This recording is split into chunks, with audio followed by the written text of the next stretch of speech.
Debate, the concept of debating is always related to politics.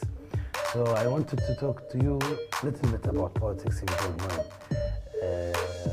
away from religion. Maybe it will take us back to religion, but politics is part of religion. Not today's politics. But Sure. We struggled in knowing where you are. We read news all over the social media that, sorry to say, but you're hunted now. Why are you hunted? Why are you hunted? Why are you hunted? The best answer that I can give is, I think it is mainly because of my popularity. I've been doing dawah for more than 25 years in India, and my lectures are there on the media, on the social network, on the YouTube, everywhere. And I was expecting that I'm living in a country, India, which is not very comfortable for the Muslims, and I've been doing dawah, and I thought, and I was sure that one day there will be trouble. That was the reason that we had taken whatever precautions we could.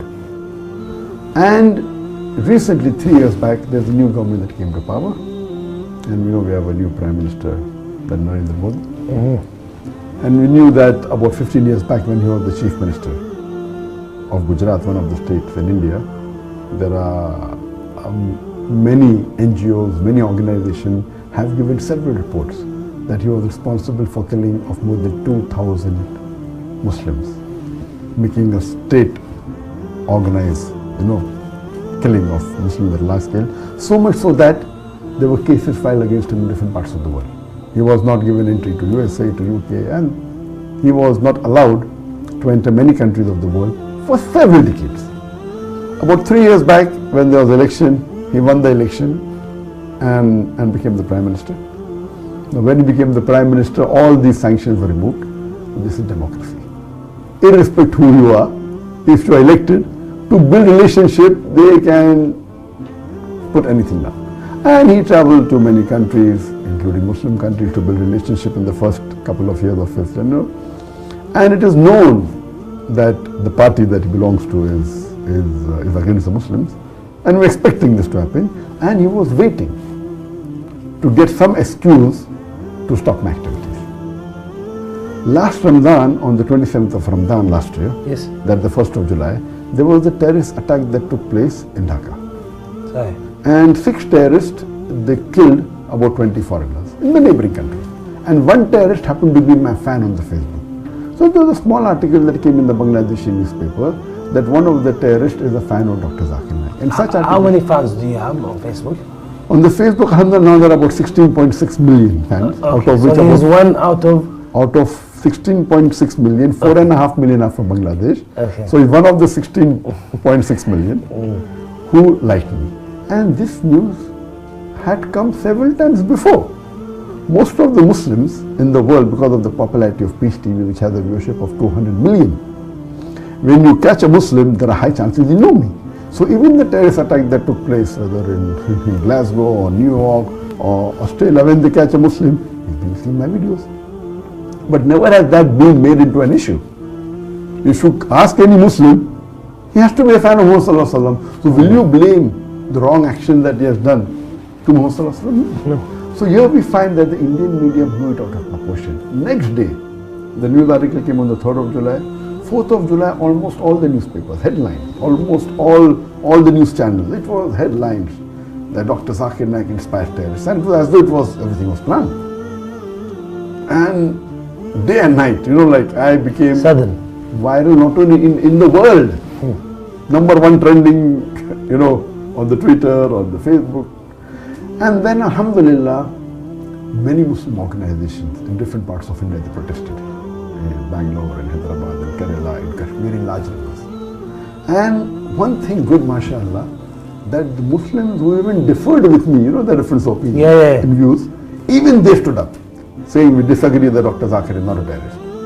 And mashallah, there was big protest. So much so that the Indian government had 4 different teams, NIB,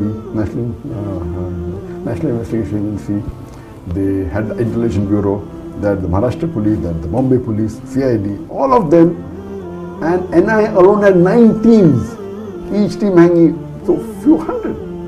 And the amount they spent money in doing research, that they saw most of my tapes, everything, no problem, I was happy about it. After 1 month, on 2nd of August, they were forced to say in the parliament that nothing is wrong found with Dr. Zakir Naik. We did not find any evidence in his speeches nor in his lectures. So most of the protest stopped, and I thought that this will surely be their plan. So protest stopped, everything became cool. 3 months later, in November, the same government says that the Muslim personal law in India should be abolished. You know, India has a Muslim personal law. Muslims can follow the law in inheritance and marriage, etc. So all the Muslims again stood in larger numbers to protest against it. In this fiasco, 2 weeks after this, they banned my organization suddenly. And they banned it for 5 years. Claiming that, you know, they are promoting terrorism. And they started getting lectures, which I have given 10 years back, I have given 15 years back. Any logical person will know that these lectures are there on the social media for 10-15 years. If they promoted terrorism, why suddenly now are they called? So it is mainly because of the popularity. And it is shocking that the Indian government many a times before has called me to give lecture on religion in the National Academy in Hyderabad. National Academy of Hyderabad is the largest institute for training police. It is the most prestigious institute. Imagine I have been called not once, twice, and sometimes when I did not go, they pressurized me. They used influence. I'm saying, busy, no, you have to go. So twice I've addressed them, to IPS officers, to the top ranking police. So do you mean to say they've called a terrorist? Not that they found a lecture which I gave just 6 months back or 1 year back. These lectures were given 10 years, 15 years back. They're taking a clipping out of context and trying to prove to the world that I'm promoting terrorism. And as you may be aware, that the World Economic Forum has said that the second most unjust media in the world is the Indian media. Never ever in the history before has anyone who has been so popular, so well known, his life is open in the media like an open book. You know, we have Peace TV, mashallah, name is Peace, Kana Salam, having an English language, Urdu, Bangla, Chinese. The network has more than 200 million viewers. A person who's there on the social media for more than 15 years. I've been giving talks for more than 25 years. And Alhamdulillah, I've been awarded, though I don't think so, I deserve it, I've been awarded the most prestigious Islamic award in the world, that is the King Faisal Award for the service of Islam, which is equivalent to the Nobel Prize of Peace. It is the highest award. Alhamdulillah, I've been even given the second highest award, the Dubai Holy Quran Award, 4 years back. Then the Toko Al-Hijri Award, that's from Malaysia, from Sharjah, from Gambia, from many countries. I've been the guest of heads of states of many countries, Muslim countries, non-Muslim countries, giving lectures in more than 40 countries. I've been invited. Now, such a person who's so popular, when the Indian government is laying an allegation that I'm involved in terrorism, indirectly they are saying that even Saudi Arabia is promoting terrorism, even Dubai is promoting terrorism, even Malaysia is promoting terrorism, even Sharjah is promoting terrorism, and all the countries. Even the Indian government. Yes. Because they are inviting you. Yes. So it is so illogical, and they are taking up clips which are not new. Okay, can be possible hypothetically that I was very good and suddenly last 6 months I've been bad. Can be. Logically, they are picking up lectures of mine which I've given 10 years back, which I've given 15 years back, which I've given 5 years back. And that means the previous government, so yes, they are saying yes, the previous government promoted Zakir, now we are we are correct. So it is illogical, absolutely illogical. As you know, that many governments today, as they're talking about politics, many governments today, they win the election by being against Islam. And we have examples, what they're having in US. The more they speak, they get a better vote bank. That's what happening in India. They openly speak. And if you compare, recently, just a few months back, the election took place of a state called as UP Uttar Pradesh, which is the biggest state in India. And do you know, the person who stood for election, one of the priest, who was a Hindu priest, he told in his election campaign and in his lecture openly that the graves of the Muslim women should be dug and they should be raped. Even after saying this, he won the election. And he belonged to the same party as the Prime Minister of India. And the irony is, not that he only won, they made him the Chief Minister of that state. That means if you abuse the Muslims, imagine if you compare to any of the allegations they are laying, compared to what he said in public, that you dig the graves of the Muslim women and rape them. Nothing is happening. Is this democracy? What is exactly happening in a few days ago? Why is it now more critical than ever? Yes, previously it was more localized and the Muslim Indians supported me, alhamdulillah. When they called me for interrogation on 31st of January, I did not receive any official letter from them. What I was hearing from the media. When I heard from the media, my lawyer gave them my email. And when I got the email, I replied on the email. I'm willing to come on video conferencing, I'm willing to do a Skype interview. What do you want? I'm ready to cooperate. What do you want? They are laying allegations that I'm doing money laundering. I said, we're money laundering. We have been submitting our records. So what record we submitted 10 years back, they are saying that's not correct. Now, why are you saying now? When they called me for interrogation, I said that, okay, you want to interview me? I'm ready to cooperate. We can have a video conferencing, we can speak on the Skype, we can speak on whatever you want, I will cooperate, give you all the answers. They said, no, we want you physically. Now, physically, we know the history of India. Yeah, of course. We know the history of the Indian police. Out of those people, Muslims arrested for terrorism, 98% are let free. But after 10 years, after 15 years, their lives are ruined. Recently, a few months back, a Muslim by the name of Abdul Wahid, he was arrested on charges of terrorism, then was let free after 8 years, then writes a book. What was done with him? How he was tortured. The first grade of torture, second grade, third grade, fourth grade. He says how they do mental torture first, then how they take out clothes, how they put current on the private parts. All this he mentioned in black and white. How do they do physical torture, third grade. And the fourth grade is, they even molest the lady family members, the mothers of the victim, the sisters of the victim, until they give it, until they sign forged documents. So this is known to the world. And you expect me to go back, do you think I'm a fool? Some people say that, oh, why are you a coward? I said, I'm not a coward, it is a sunnah of the Prophet.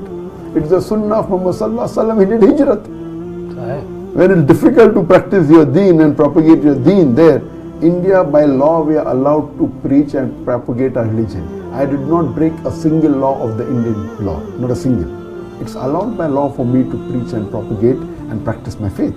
Muhammad sallallahu alaihi wasallam is the best example. And alhamdulillah, it's a blessing of Allah subhanahu wa ta'ala that He took us out of India at the right time. The times are getting from back to us.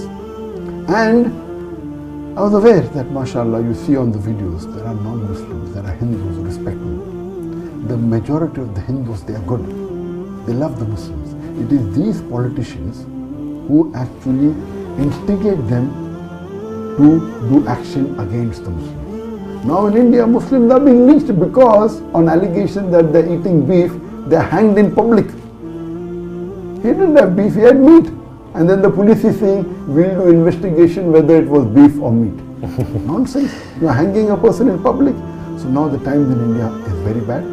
I'm thanking Allah subhanahu wa ta'ala, it took me out at the right time. As far as the investigation is concerned, I am ready to cooperate, but they don't want me to interrogate on the phone. Because when they do it on the phone or in the media, I would love, let the audience, let it be an open interrogation. Why are you wanting a private? Because you know that you have something to hide. In privacy, you can surely threaten me. You can torture, that you cannot do. In public, you cannot do on a video conferencing. So this is nothing but tactics. Now the media is saying, because they gave me 3 summons and I did not respond to that, now they have put an unbailable warrant against me. One. This is what happened a few days ago. That happened about a month back. Yeah. Few days back, what happened, 10 days back, that warrant they took and now they are telling to the Indian government that request to the Interpol that Dr. Zakir Naik should be put on the red corner notice. So now, 1 week back, the Indian government, according to the media reports, have sent a request to the Interpol saying that Dr. Zakir Naik is promoting terrorism, therefore he should be put on the red corner notice, and anywhere in the world, any country finds him, should arrest him and send him to India.